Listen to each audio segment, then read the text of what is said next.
Assalamualaikum. Hope you all are fine. In this video, I will discuss what is standardized coefficient. Most important topic है जी econometrics का, और standardised coefficient का purpose क्या है, meaning क्या है, इससे हमें क्या फ़ायदा होता है, ये सारा कुछ आपको पता चलेगा इस वीडियो में। इसका फार्मूला कैसे है, हम कैसे इसको फाइंड कर सकते हैं, इजी नोट्स की मदद से आपको ये मैं समझा दूंगा। स्क्रीन पे ये सारा कुछ स्टेप बाय स्टेप इसका प्रोसीजर वो सॉल्व किया हुआ उसके साथ आपको समझा दूंगा। तो वीडियो को एंड तक लाजमी देखिएगा, दोस्तों के साथ इसे शेयर लाजमी कर दीजिएगा, चैनल पे नया तो सब्सक्राइब कर दीजिएगा। स्टार्ट करते हैं जी आज की वीडियो। जी अस्सलाम वालेकुम। मैं जिस चैनल के हवाले से बात करना चाह रही हूँ वो इकोनॉमिक्स पोर्टल। इकोनॉमिक्स पोर्टल, जैसे कि नाम से ये बात वाज़ेह हो जाती है कि इकोनॉमिक्स के हवाले से तमाम डिटेल्स जो हैं वो इस चैनल पे अवेलेबल होंगी। इस चैनल को लीड कर रहे हैं सर रईस अहमद।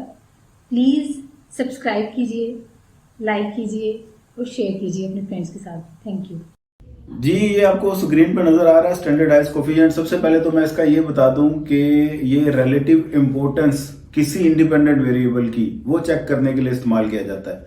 आपके रिग्रेशन मॉडल में, मल्टीपल रिग्रेशन मॉडल में इंडिपेंडेंट वेरिएबल अगर 2 से ज्यादा हैं तो उन तमाम इंडिपेंडेंट वेरिएबल में से ज्यादा इंपॉर्टेंट इंडिपेंडेंट वेरिएबल कौन सा है, उसके लिए फिर आप स्टैंडर्डाइज्ड कोफिशिएंट को यूज करते हैं। क्योंकि एस्टिमेटेड मॉडल की वैल्यूज देख के आप आइडिया नहीं लगा सकते कि इंडिपेंडेंट वेरिएबल ज्यादा इंपॉर्टेंट x1 है या x2 है या x3 है, जब तक आप स्टैंडर्डाइज्ड कोफिशिएंट उसका ना निकाल लें। तो standardised coefficient it is used to measure the relative importance of explanatory variable included in the model. The independent variable is most important if standardized coefficient with it has the biggest magnitude. आपने standardise coefficient फार्मूले में values put करनी है, answer निकाल लेना है। जिस standardise coefficient की वैल्यू ज्यादा आई, मतलब बीटा 1 का स्टैंडर्डाइज आपने निकाल लेना है, उसे बीटा 1 स्टेरिक कहते हैं। और उधर से बीटा 2 स्टेरिक निकाल लें, मतलब बीटा 2 का स्टैंडर्डाइज्ड कोफिशिएंट निकाल लें, बीटा 3 का निकाल लें। इन तीनों में से जिसकी सबसे बड़ी वैल्यू आएगी, मैग्नीट्यूड वैल्यू, माइनस का साइन इग्नोर करके जो उसकी एब्सोल्यूट वैल्यू होगी उसकी हम बात करेंगे। वो जिसका रिजल्ट सबसे बड़ा होगा वो मॉडल सबसे ज्यादा इंपॉर्टेंट कंसीडर किया जाएगा। अगर तो बीटा 1 है, बीटा 1 की वैल्यू सबसे ज्यादा है, तो बीटा 1 के साथ वेरिएबल जो अटैच है वो most important independent variable consider किया जाएगा। तो स्टैंडर्डाइज कोफिशिएंट, इसका फार्मूला ये है जी, beta steric equal beta into standard deviation of X divided by standard deviation of Y. In simple regression model में एक्स एक ही होता है, तो उसमें फिर standard deviation X divided by standard deviation of Y, ये करके बीटा के साथ आपने मल्टीप्लाई कर देना है। और स्टैंडर्ड डेविएशन एक्स इसके इक्वल है, स्टैंडर्ड डेविएशन वाई वो इसके इक्वल होता है। आगे फर्दर इसका ये भी फार्मूला होता है, इस तरह से भी आप फाइंड कर सकते हैं। और बीटा ये तो आपका एस्टिमेटेड बीटा है, वो आपने निकाला हुआ है। अगर बीटा आपको नहीं भी निकालना आता, सिंपल रिग्रेशन एनालिसिस पे मेरी वीडियो पर ही है, वहां से आप बीटा का फार्मूला भी देख सकते हैं। ये नीचे एग्जांपल एक आ गई जी, एक्स और वाई, ये 2 कॉलम्स गिवन है और आपने स्टैंडर्डाइज्ड कोफिशिएंट निकालना है। तो पहले सबसे पहले बीटा निकाला, एक एक्स वाई का कॉलम बनेगा, एक एक्स स्क्वायर का कॉलम बनेगा।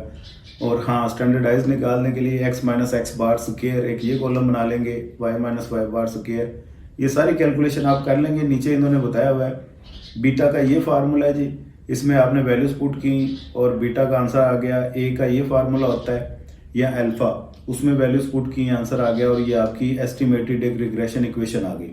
अब इसमें बीटा आपको पता है 1.21 है।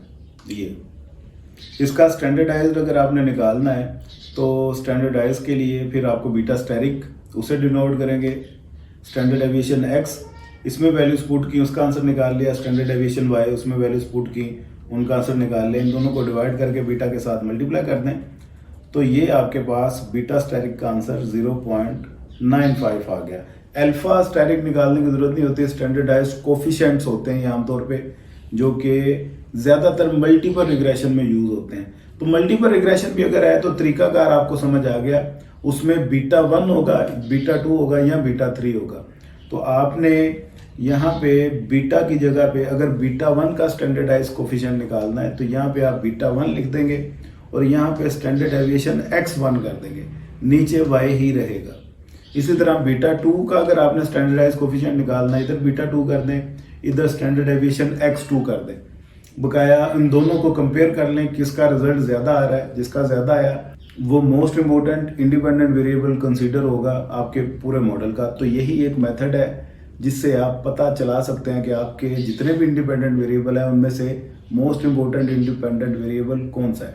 उम्मीद करता हूँ ये वीडियो आपको समझ में लग गई होगी। इकोनोमेट्रिक्स की ऑनलाइन क्लासेस और इकोनॉमिक्स की ऑनलाइन क्लासेस हमारी कंटिन्यू है। किसी ने ज्वाइन करनी और रब्ता कर सकता है। रिकॉर्डेड लेक्चर्स और नोट्स अवेलेबल है, किसी को चाहिए और रब्ता कर सकता है। व्हाट्सएप नंबर आपको सामने स्क्रीन पर नज़र आ रहा है। दोस्तों में वीडियो को दुआ में याद रखिएगा। खुदा हाफिज़।